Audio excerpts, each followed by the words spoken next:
কি গো, তুমি একলা এখানে দাঁড়িয়ে কি করছো? কিছু না। তুমি হঠাৎ এখানে? কি করব, সকালবেলা উঠে দেখি তুমি ঘরে নেই, বাইরেও তো দেখতে পেলাম না, তাই এদিকে আসলাম। যাও, তুমি ঘরে গিয়ে বসো, আমি এখনই আসছি। আচ্ছা, তুমি আমাকে একটা কথা বলো তো, সকাল সকাল তোমার মন খারাপ কেন? নিশ্চয়ই ঠাকুমা তোমাকে কিছু বলেছে। তার আর কি দোষ? সব দোষ তো আমার। আমি তোমাকে একটা সন্তানও দিতে পারছি না। দেখো গিন্নি, তুমি যে আমার বউ, এ বাড়িতে আমি যা বলবো তাই হবে। তুমি কারোর কথায় কান দিও না তো। যে যাই বলে বলুক, ঠাকুমা কদিনই বা বাঁচবে। ঠিক আছে, তুমি এখন যাও। ঠাকুমা দুজনকে একসাথে দেখে ফেললে আবার সমস্যা হবে।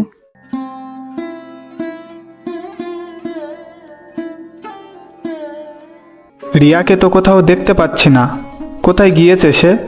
কোথায় আর যাবে? দেখ পুকুর পাড়ে গিয়ে গল্প করছে কিনা। ঠাম্মা, তুমি একটু থামবে?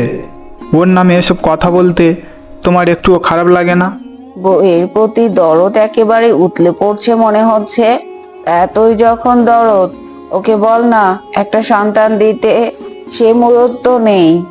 দেখো ঠাম্মা, এসব পরে দেখা যাবে। তুমি রিয়ার নামে আর কোনো বাজে কথা বলবে না। এত বড় বাড়িতে একটাও বাচ্চা কাচ্চা নেই, তোর এই সম্পত্তি কে ভোগ করবে? কেউ ভোগ করতে না পারলে গ্রামের মানুষের মাঝে বিলিয়ে দেব, তাতে সমস্যা কোথায়? এই তো হয়েছিস বাবার মতো দানবী। সব বিলিয়ে দিয়ে শেষে নিজে ভিক্ষে করে খাবি। এই বাড়ির সামনে থেকে যতদূর পর্যন্ত দেখা যায় সব জমি জায়গা আমাদেরই ছিল। তোর বাবা সবাইকে দান করে দিয়েছে। দেখো ঠাম্মা, তুমি কি মরবার পরে সঙ্গে করে কিছু নিয়ে যেতে পারবে? যদি নিয়ে যেতে না পারো, তাহলে এত সম্পত্তি নিয়ে কি করবে শুনি? এই জন্যই তো বলছি একটা বাচ্চা কাচ্চার দরকার এইসব ভোগ করার জন্য। আমি বলি কি দাদু ভাই, তুই আরেকটা বিয়ে কর। না ঠাম্মা, আমার দ্বারা আর বিয়ে করা সম্ভব নয়। রিয়া আমার প্রথম আর শেষ ভালোবাসা। কি গো, তুমি কাউকে কিছু না জানিয়ে কোথায় গিয়েছিলে শুনি? একটু মন্দিরে গিয়েছিলাম। আপনি ঘুমাচ্ছিলেন, তাই আপনাকে ডাকিনি।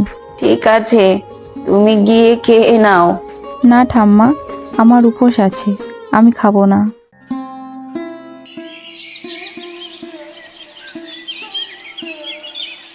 আরে রামু কাকা যে, তা কি খবর তোমার? হঠাৎ করে আমার কাছে আসতে হলো যে? কি করব বাবা, না এসে যে আর পারলাম না। হ্যাঁ কাকা, বলো কি বলবে। শরীরটা খুব একটা ভালো না, না জানি কবে চলে যাব, সে খবরও হয়তো পাবে না। কিন্তু তোমার কাছে আমি একটা অনুরোধ নিয়ে এসেছি বাবা। হ্যাঁ কাকা বলো, তুমি যা বলবে আমি তাই করব।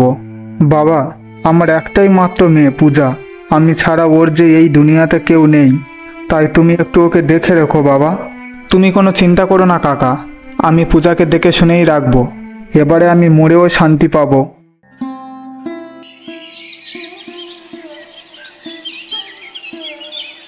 ঠাম্মা, রামু কাকা মারা যাবার পরে এই দুনিয়াতে ওর আর কেউ নেই, তাই আমি ওকে বিয়ে করেছি। খুব ভালো কাজ করেছিস দাদু ভাই। চল চল ঘরের ভেতরে চল। নতুন বিয়ে করে নিয়ে এসেছিস, বাইরে দাঁড়িয়ে থাকলে কি হবে? শোনো নতুন বউ, তুমি হলে এই বাড়ির গিন্নি। যত পারবে বড় বউকে এড়িয়ে চলবে। আসলে বড় বউ কিন্তু ভালো না। কেন ঠাম্মা?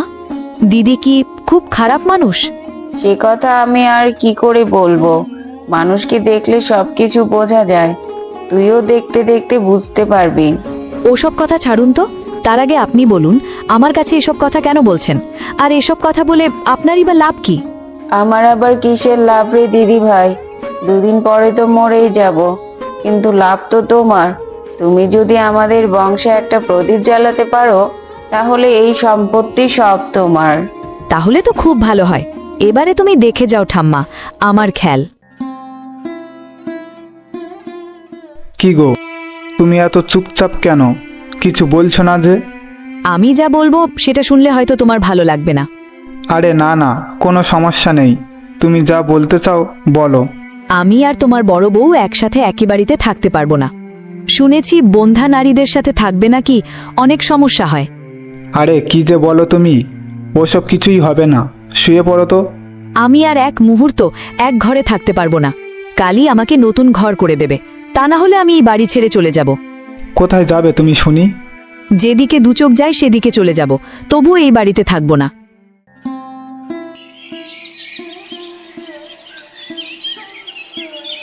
কি রে ছোট, দুদিন হতে পারলো না এই বাড়িতে এসেছিস, এরই মধ্যে তোর মুখে এসব কি কথা শুনছি?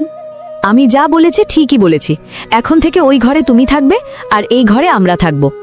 আমি এ বাড়ির বড় বউ, তোর কথায় আমি কিছুই করতে পারবো না। যদি করতে হয় তাহলে আমি আমার স্বামীর কথা মতো করব। ঠিক আছে, তবে তাই হবে। দেখা যাক তোমার স্বামী তোমাকে কি বলে। সকাল হতে না হতে এসব কি হচ্ছে শুনি? কি আর হবে, তুমি তোমার বড় বউকে বলে দাও সে যেন কাল থেকে ওই পাশের ঘরে থাকে। আমাদের জন্যও রান্নাবান্না করতে হবে না। ওগো, এসব কি বলছে ও? আর তুমি কিছু বলছো না কেন? শোনো বড় গিন্নি, তুমি ওই পাশের ঘরেই থাকবে। বুঝতে পারছো তো, নতুন বিয়ে করেছি। একটা সন্তান দেবার মুরদ নেই, আবার কত ঢং।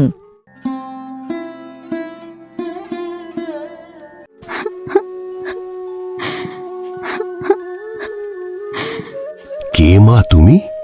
এখানে বসে কাঁদছো কেন? আমি এক হতভাগিনী বাবা। তোমার কি হয়েছে মা? তুমি আমাকে বলো। এই গভীর বনে তুমি একা থাকলে তোমার ক্ষতি হতে পারে। তাতেও আমার কোনো দুঃখ নেই বাবা, আমি তো মরতেই চাই। তুই তোর কষ্ট আমাকে বল মা, আমি আমার সাধ্যমতো চেষ্টা করব। এই নে মা, এই ফুলটা জলে ভিজিয়ে খেলে তোর গর্ভে সন্তান আসবে। এখন তুই বাড়িতে ফিরে যা। তোমাকে কি বলে যে ধন্যবাদ জানাবো বাবা। এ তো আমার ধর্ম রে মা, অসহায়কে সাহায্য করাই তো আমার কাজ।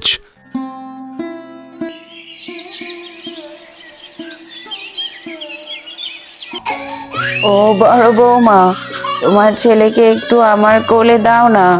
না ঠাম্মা, আমার সন্তানকে নেবার কোনো অধিকার তোমাদের নেই। অমন করে বলো না বৌমা, আমি আজই সুমনকে বলবো ও ছোট বউকে এখানে পাঠিয়ে দেবে। তুমি তোমার ছেলেকে নিয়ে ওই ঘরে চলো।